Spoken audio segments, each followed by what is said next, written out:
આજે આપણે એકદમ ટ્રેડિશનલ રીતે ગુંદા અને કેરીનું ખાટું અથાણું બનાવશું. અને જો આ રીતે અથાણું બનાવી લીધું ને તો આખા વર્ષ સુધી બગડશે નહીં. કેમ કે અમુક સમય થાય અથાણું કાળું પડી જાય, કાં તો પછી કેરીના ચીરિયા એ ચવડ લાગવા માંડે.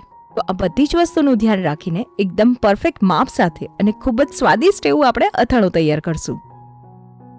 નમસ્કાર મિત્રો, સ્વાગત છે તમારું. જો તમને મારી રેસિપીઝના વિડીયો ગમતા હોય તો લાઈક, શેર અને મારી ચેનલને સબસ્ક્રાઇબ કરજો. તો અહીંયા મેં 1 કિલો જેટલી રાજાપુરી કેરી લઈ લીધી છે. તો કેરી તો કેવી કે એકદમ કાચી અને કડક હોય ને એવી જ લેવાની. અને કિલો કેરીની સામે અહીંયા 300 ગ્રામ જેટલા આપણે ગુંદા લઈ લેશું. અહીંયા માપમાં તો કેવું કે કિલો કેરી છે ને તો એની સામે 500 ગ્રામ જેટલા ગુંદા પણ લઈ શકાય. એટલે કે બેઉનું એક સરખું માપ રાખવું હોય ને તો એમ પણ કરી શકાય. હવે અથાણું બનાવવા માટે સૌથી પહેલાં તો આપણે કેરીની છાલ કાઢી લઈએ. હવે ઘણીવાર કેવું થાય કે અમુક સમય પછી આપણે અથાણામાં કેરીના ચીરિયા ખાઈએ ને ત્યારે તે કડક કે પછી ચવડ લાગતા હોય, પણ આવી રીતે થોડી થોડી છાલ ઉતારી લેશું ને તો એ ચવડપણું એ ચીરમાં નહીં લાગે. અને ત્યારબાદ આપણે તેના એકદમ મીડિયમ સાઇઝના કટકા કરી લેશું. એટલે કે બહુ વધારે મોટાઈ નહીં અને બહુ નાનાઈ નહીં. કેમ કે જો ચીરિયા બહુ નાના કરશું ને તો અમુક સમય થતાં અથાણામાં ચીરિયા અસવાતા હોય છે.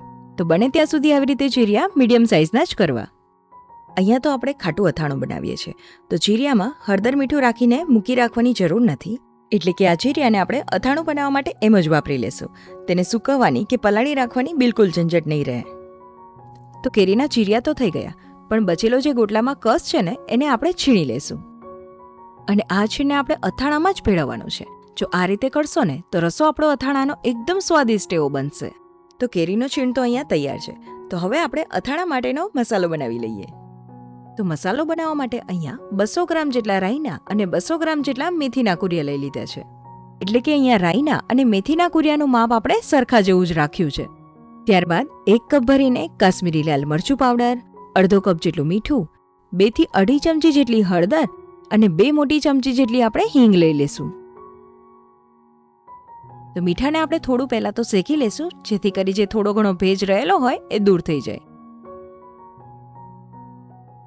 ત્યારબાદ અથાણામાં આપણે રાઈના કુરિયા આખા જ નહીં ઉમેરીએ, તેને થોડા પીસી લેશું. એટલે કે એકદમ અધકચરા થાય ને એ રીતે.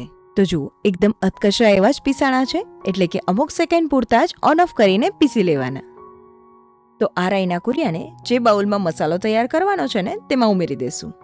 અને આ રાઈના કુરિયાને આપણે થોડા છૂટા છૂટા જ ઉમેરશું, જેથી કરી બીજા મસાલા ઉમેરી શકાય. ત્યારબાદ જે મેથીના કુરિયા છે એને પણ આવી રીતે અધકચરા જ પીસી લેવાના.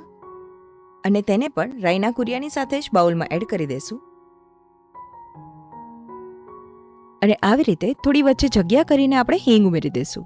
હિંગ તો એકદમ સ્ટ્રોંગ હોય ને એવી જ લેવી અથાણામાં, જેથી કરી એકદમ સુગંધીદાર અને ટેસ્ટી એવું આપણું અથાણું તૈયાર થાય. ત્યારબાદ અડધો કપ જેટલું અહીંયા આપણે તેલ ગરમ કરવા રાખી દીધું છે. અહીંયા તો મેં સરસિયાનું તેલ લીધું છે, પણ જો તમે ઈચ્છો ને તો શીંગ તેલ પણ લઈ શકો. અને આ તેલ થોડું ગરમ થઈ જાય ને એટલે આપણે જે મસાલા તૈયાર કરીને રાખેલા છે ને તેમાં એડ કરી દેશું. એ બાઉલ ઉપર તરત જ એક ડીશને ઢાંકી દેવાની, જેથી કરી મસાલાની ફ્લેવર જળવાઈ રહે. અને 2-3 મિનિટ પછી તેને ખોલીને એકદમ સારી રીતે મિક્સ કરી લેશું. એકદમ સારી રીતે મિક્સ થઈ જાય પછી આપણે બીજા મસાલા ઉમેરવાના. તો તેમાં 1 કપ જેટલું લાલ મરચું પાવડર. હવે અહીંયા તો કેવું કે જેવી આપણા ઘરમાં તીખાશ ખવાતી હોય ને એ મુજબ વત્તા ઓછા ઉમેરી શકાય. ત્યારબાદ હળદર પાવડર અને લાસ્ટમાં મીઠું ઉમેરી દેશું. આમ બીજા બધા જ મસાલા તેલ થોડું ઠરે ને પછી જ ઉમેરવાના, જેથી કરી અથાણાનો મસાલો કાળો ના પડે. ને બધા જ મસાલા ઉમેરાઈ ગયા છે તો એકદમ સારી રીતે મિક્સ કરી લેવાનું. હવે આ સમયે કંઈ પણ વત્તા ઓછા હોય ને તો ઉમેરી દેવાનું. એટલે કે ઘણીવાર ટેસ્ટ કરતાં મીઠું ઓછું લાગે કે પછી તીખાશ ઓછી લાગે તો આ સમયે ઉમેરી દેવાની. તો અહીંયા તો મને મરચું થોડું ઓછું લાગી રહ્યું છે, તો ફરી 4 થી 5 ચમચી જેટલું ઉમેરી દઈશ. અને હા, મસાલામાં તો થોડું મીઠું ચડિયાતું હોય ને એવું જ રાખવાનું. અહીંયા આપણો અથાણા માટેનો મસાલો તૈયાર છે. તો આ મસાલાને તો બીજા અલગ અલગ અથાણા બનાવવા માટે પણ વાપરી શકાશે. તો આમ 1 કિલો જેટલો અથાણા માટેનો મસાલો બનીને તૈયાર છે. અને આ બાજુ અડધો લીટર જેટલું આપણે સરસિયાનું તેલ ગરમ કરવા રાખી દીધું. પણ અહીંયા તો કેવું કે સરસિયાના તેલની જગ્યાએ આપણે શીંગ તેલ લેવું હોય ને તો એ પણ લઈ શકાય. અને એને પણ આવી રીતે થોડો ધુમાડો નીકળે ને બસ ત્યાં સુધી જ ગરમ થવા દેવાનું. અને ત્યારબાદ આ તેલને આપણે ઠરવા માટે રાખી દઈશું. જ્યારે અથાણું થઈ જાય ને પછી તેને આપણે ઉપરથી ઉમેરવાનું છે. તો હવે અથાણા માટેની તો બીજી બધી જ તૈયારી થઈ ગઈ. તો લાસ્ટમાં આપણે ગુંદા લઈ લઈશું. તો ગુંદાના ડીટા કાઢીને થોડા આવી રીતે પ્રેસ કરી લેશું, જેથી કરી તેના બિયા કાઢવામાં એકદમ સરળતા રહે. તો ચપ્પાને મીઠાવાળું કરીને ગુંદામાં રહેલા બિયાને કાઢી લેવાના. ચીકાસના લીધે આવી રીતે મીઠું લઈને કરશું ને તો ઠળિયાને ગુંદામાંથી એકદમ ઇઝીલી કાઢી શકશું. અને ગુંદામાં પણ આવી રીતે થળીઓ કાઢવાની સાથે સાથે છેક સુધી મીઠું વળશે, એટલે કે તે લાંબો સમય સુધી સારા રહેશે.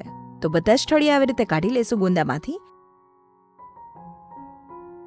અને હવે આ મસાલામાં અગાઉ આપણે જે કેરીનો છીણ કરીને રાખેલો હતો તે એડ કરી દેવાનો અને તેને આપણે એકદમ સારી રીતે મિક્સ કરી લેવાનું. આવી રીતે થોડો કેરીનો છીણ એડ કરી દેવાથી અથાણાનો મસાલો એકદમ ટેસ્ટી એવો લાગશે. અને આ મસાલાને આપણે ગુંદામાં ભરી લેવાનો. આમ તો કેવું કે આપણા બધાના ઘરોમાં અથાણા તો વડીલો બનાવતા જ હોય, પણ જ્યારે કોઈ પહેલીવાર બનાવતું હોય ને ત્યારે તો તેને આ રીત બહુ જ કામમાં આવશે. એટલે કે પહેલી જ વારમાં એકદમ પરફેક્ટ એવું અથાણું તૈયાર થશે. હવે અહીંયા ગુંદા ભરવામાં પણ એકદમ છેક સુધી મસાલો જાય ને એનું ખાસ ધ્યાન રાખવાનું. તો ગુંદા તો અહીંયા આપણા ભરાઈ ગયા અને હવે આપણે જે સમારેલી કેરીના કટકા છે તે એડ કરી દઈશું અને બધું જ એકદમ હળવા હાથે મિક્સ કરી લેવાનું. તો આમ જોવા જઈએ ને તો 1 કિલો કેરી તો એની સામે 1 કિલો જેટલો મસાલો. અને હવે તેને આપણે એક મોટા વાસણમાં લઈ લેશું. આ અથાણાને તો આપણે કંઈ બહુ વધારે દિવસો સુધી બહાર નથી રાખવાનું, બસ એકાદ દિવસ કે પછી અમુક કલાક સુધી જ આવી રીતે રાખવાનું.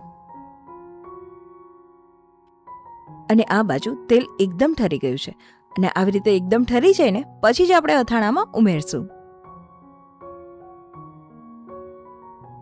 અને હા, બધું જ તેલ અત્યારે આપણે નથી રેડી દેવાનું. આપણે જ્યારે અથાણાને બરણીમાં ભરીએ ને ત્યારે પણ ઉપરથી થોડું રેડશું. આમ અથાણામાં તો તેલ એકદમ વ્યવસ્થિત જ જોઈએ, જેથી કરી તે લાંબો સમય સુધી ટકી રહે. અને તેને એકદમ સારી રીતે મિક્સ કરીને રૂમ ટેમ્પરેચર ઉપર જ અડધો દિવસ કે પછી એકાદ દિવસ માટે ઢાંકીને રહેવા દેશું. તો અહીંયા તો મેં તેને 1 દિવસ જેવું રાખ્યું. તો અથાણું તો આપણું અહીંયા એકદમ પરફેક્ટ એવું તૈયાર થયું છે. તો હવે એકવાર મિક્સ કરીને પછી તેને કાચની બોટલમાં ભરી લેશું. આમ તો આ અથાણું બહાર રાખો તો પણ રહે, પણ ફ્રીજમાં રાખવાથી મસાલાનો કલર એકદમ સરસ એવો જળવાઈ રહેશે. તો બને ત્યાં સુધી તેને ફ્રીજમાં રાખવું. તો આમ આપણું અહીંયા 1 કિલો કેરી, 300 ગ્રામ જેટલા ગુંદા, તો તેની સામે 1 કિલો જેટલો મસાલો અને સાથે સાથે એકદમ ડૂબડૂબા રહે એટલું તેલ. તો અહીંયા આપણું એકદમ સ્વાદિષ્ટ અને પરફેક્ટ માપ સાથે અથાણું બનીને તૈયાર છે. તો તમને આ વિડીયો કેવો લાગ્યો એ મને કમેન્ટમાં જરૂરથી જણાવજો. અને જો વિડીયો ગમ્યો હોય તો લાઇક, શેર તેમજ મારી ચેનલને સબસ્ક્રાઇબ કરજો. ખૂબ ખૂબ આભાર.